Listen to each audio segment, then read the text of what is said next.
Oke guys, welcome to Black World. Terima kasih banyak-banyak yang telah nonton di bawah.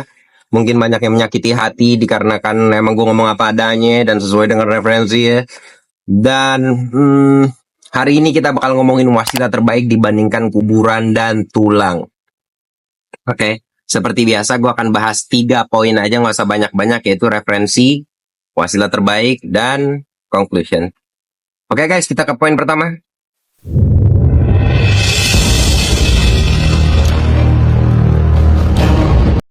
Apa itu wasilah? Ada di ayat Al-Maidah 35. Kita bahas dulu ya wasilah itu seperti apa definisinya dari Al-Quran. Allah telah berfirman, wahai orang-orang beriman, bertakwalah kepada Allah dan carilah wasilah atau jalan untuk mendekatkan diri kepadanya. Dan berjihadlah, berjuanglah di jalannya agar kamu beruntung. Al-Maidah ayat 35. Itu referensinya ya guys, berpikirnya. Nah kalau kita ambil dari manhaj salaf, ya, ada tiga hal yang bisa dijadikan wasilah. Yang pertama itu adalah doa orang-orang soleh. Kita jadi boleh tuh, ada hadisnya sahih, kita minta doa orang-orang soleh. Dibolehkan, bukan kuburan. Ya, masih itu, karena masih bisa ngomong. Okay? Yang kedua, wasilah yang kedua yaitu amalan. Jadi kita berbuat baik, beramal baik untuk mengharapkan hajat kita terkabul. Boleh. Ini menurut salaf ya. Terus yang ketiga, yaitu dengan zikir untuk mendapatkan hajat yang kita inginkan gitu, atau mengkabulkan hajat. Jadi 3 hal itu aja. Dan menurut gua pribadi terlalu ceper. Oke, itu terlalu ceper banget. Kalau lo inget Krisya, tahu kan Krisya? Ya. Apa tuh wasilah? Dapat di wasilah cuma denger ajan. Kagak ada orang soleh, kagak zikir, kagak paham apa, dia masih Kristen. Habis dengar ajan, suaranya indah sekali.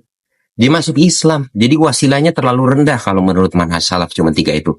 Dan banyak hal lagi. Dan makanya kita bahas di sini wasilah terbaik dibanding kuburan, gitu ya.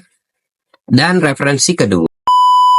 Ya, referensi kedua yaitu kaki Nabi Adam yang ada di Sri Lanka. Semua agama ke sana, mau Kristen, mau Islam, mau itu Hindu, Buddha, ya walaupun dengan kepercayaan yang berbeda-beda. Pada intinya tapak kakinya itu safir. Batu safir, oke? Dan tembok ratapan juga dipercaya oleh Islam, Kristen, pokoknya agama-agama monoteis. Ya, mereka mempercayai itu sebuah situs yang sakral gitu. Dan itu juga bentuknya batu. So guys, itu referensinya ya, kurang lebih itu aja. Lah, gue gak ngomongin yang gue cipok kemarin. Ya, Hajar Aswad, batu hitam. Hajar Aswad, gue cipok waktu umroh. Habis itu ada kakinya makom Ibrahim, itu juga batu, oke? Semua batu. Nah itu apa? Tuhan kita nuhanin batu. Bukan, itu wasilah untuk menjalankan keimanan kita, untuk lebih meyakinkan diri gitu loh ya, atau mencari jalan untuk mendekatkan diri gitu ya. Ya bukan ya, makom Ibrahim itu pijakan kaki, bukan kuburan. Masih tanda tanya kuburan di mana, udah saking tuanya. Oke, guys, itu referensinya. Kita sekarang ke poin kedua. Ya, gue lupa satu lagi, dan batu itu sebagai peringatan di Al-Quran. Itu semua sebagai peringatan. Contohnya di Al-Anfal 32, dan ingatlah ketika mereka orang-orang musyrik berkata, ya Allah, jika betul Al-Quran ini, dialah yang benar dan dari sisi Engkau, maka hujanilah kami dengan batu dari langit. Atau datangkanlah kami kepada azab yang pedih. Al-Anfal 32. Itu juga salah satu referensi yang masih referensi ini. Dan Al-Baqarah 60. Dan ingatlah ketika Musa memohon air untuk kaumnya, lalu kami berfirman, pukullah batu itu dengan tongkatmu, lalu memancarkanlah daripadanya 12 mata air. Oke. Sungguh tiap-tiap suku telah mengetahui tempat minumnya masing-masing. Makan dan minumlah rezeki yang diberikan Allah, dan janganlah kamu berkeliaran di muka bumi dengan berbuat kerusakan. Al-Baqarah 60. Oke, menurut gua referensinya udah cukup ya, bahwa batu itu sebagai peringatan dari Allah. Dan kalau lo paham, kenapa sih waktu Nabi Musa itu minta sama Allah untuk membelah lautan? Kan Allah bisa langsung belah lautan. tapi malah memerintahkan untuk memukulkan tongkat. Ya itu yang disebut wasilah. Karena keimanan, bam, bam, langsung terbelah langsung. Dan menurut gue itu aja di poin ini. Sekarang kita ke poin kedua.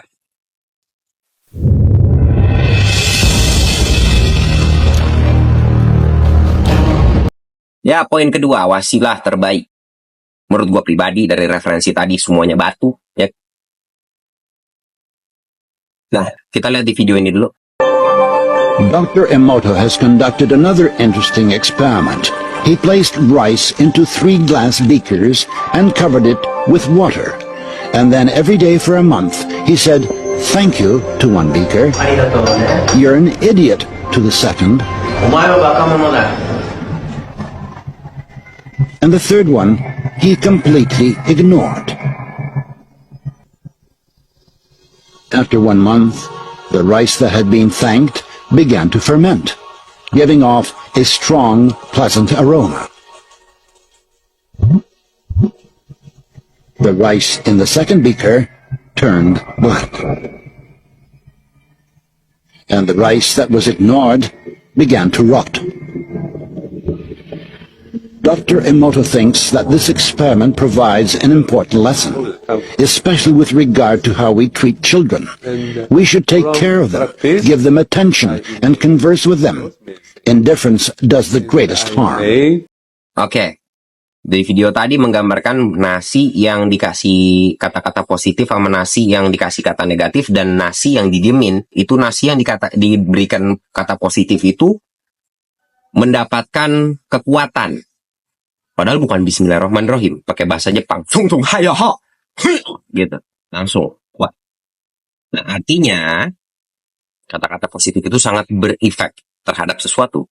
Itulah ruh, itulah kena jigong positif gitu.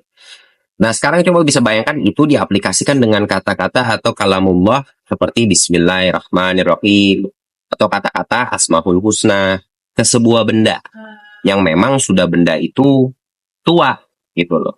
Oke, kita ke video satu lagi yang ini. Seorang tersangka pembunuh polisi di Gorontalo menantang polisi untuk menembak dirinya dengan berbekal jimat berupa cincin. Tersangka baru bisa dilumpuhkan setelah cincin di jarinya lebih dahulu dihancurkan.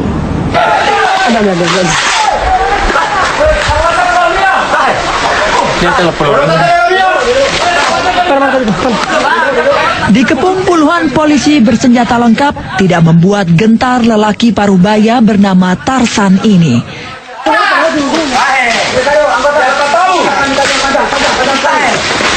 Bersenjatakan sebilah golok, tersangka pembunuh polisi ini menolak menyerahkan diri. Ia justru menantang polisi yang punya nyali untuk maju menghadapinya. Warga desa Batu Layar, Kecamatan Bongomeme, Gorontalo, Provinsi Gorontalo ini terus menepuk-nepuk dada menantang polisi untuk menumpahkan peluru mereka.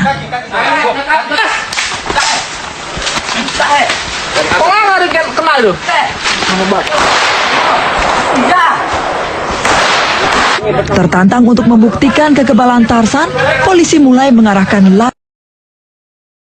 dan kaki yang menjadi sasaran bidik. Karena tidak ada bekas luka, moncong senjata mulai diarahkan ke tubuh. Namun lagi-lagi, timah panas polisi tak mampu menembus kulit Tarsan. Sedikitnya 107 peluru dimuntahkan dari senjata polisi. Ilmu kebal yang digunakan sebagai pelindung tubuh Tarsan dari timah panas akhirnya terungkap. Salah seorang warga akhirnya menuturkan, Tarsan memiliki sebuah ajimat berupa cincin yang melingkar di jarinya. Seorang penembak jitu pun diandalkan untuk membidik jari Tarsan. Jangan tarik, saya mau jatuh. Lepas, Jo. Ketika peluru merusak jimat cincin, tersangka pun roboh dan sempat mengalami masa kritis sebelum akhirnya tewas. Oke, pada akhirnya di hal-hal begitu kan ada yang satu goib, yang satu research dari ilmuwan gitu loh. Berlaku pada beras, dan yang satu lagi ditembakin 172 peluru. Walaupun dengan amalan-amalan yang kurang baik, mungkin makanya dia jadi egois dan lain-lain. Nah guys, kenapa gue bilang ini wasilah terbaik? kita menyatukan antara zikir dengan keimanan yang memang Rasulullah juga pakai cincin dan sunnah. Tongkat juga disunahkan gitu. Disunahkan. Sampai Rasulullah sendiri mengajarkan doa bagaimana cara memakai cincin kepada Sayyidina Ali. Kayak gitu. So, dan kalau kita lihat kebiasaan orang Madinah, kalau gue kan mazhabnya Maliki ngomong dari Al-Quran, dasarnya sunnah, baru ketiganya ijma istihad ijma. Yang keempat kebiasaan orang-orang Madinah. Orang-orang Madinah kan pada pakai cincin kayak gitu. Oke. Jadi itulah wasilah terbaik. Ya, itu wasilah terbaik. Dan sebenarnya orang udah banyak yang skripsi tentang cincin, mau itu di UIN, universitas di Mesir, di mana-mana udah banyak. Hah? Batu, maaf, bukan cincin, batu. Oke, guys, kita sekarang ke conclusion.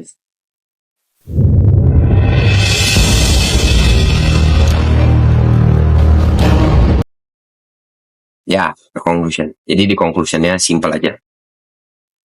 Dibanding lu nggak masuk akal kalau lu ke kuburan orang yang sudah meninggal dan lu meminta hajat, itu konyol dan gak ada pengajaran tentang Rasulullah. Ada beberapa hadis tentang kuburan malah larangan keras. Sampai Rasulullah tuh menguburkan Nabi Daniel yang jadi di zaman itu tuh Nabi Daniel itu disembah-sembah dan gak dikuburin mayitnya. Nah sampai-sampai tuh orang-orang itu pada nyembah karena kalau setiap ada bencana doa ke mayitnya si Nabi Daniel berhenti bencananya. Nah, Rasulullah sampai memerintahkan Umar untuk kuburin di 13 kuburan yang berbeda. Sama kayak kita, sekarang banyak wali yang kuburannya banyak. Kenapa? Bukan dipalsuin atau apa. Karena biar nggak ada yang tahu yang sebenarnya kuburan tuh yang mana. Begitupun Bukhari. Nah, kuburan Bukhari ditemuin tuh sama Bung Karno. Sebelumnya kuburan Bukhari itu masih tanda tanya di mana, saking mau dirahasiainnya kayak gitu. Jadi conclusionnya adalah kalian lah yang berpikir secara logis. Tadi yang pertama gue kasih lihat nasi yang didoain, habis itu yang kedua gue kasih lihat kenyataannya, dapat power lewat situ, dan segala peringatan itu dalam Al-Quran tentang batu. Itulah wasilah terbaik kalau menurut gue pribadi, karena kita pun juga nyium Hajar Aswad. Bukan hanya di Hajar Aswad aja, dimanapun juga bisa. Masa kita nggak boleh pakai cincin padahal itu sunnah? Kayak gitu. Aneh yang ngomong-ngomongin sunnah nggak pakai cincin. Aneh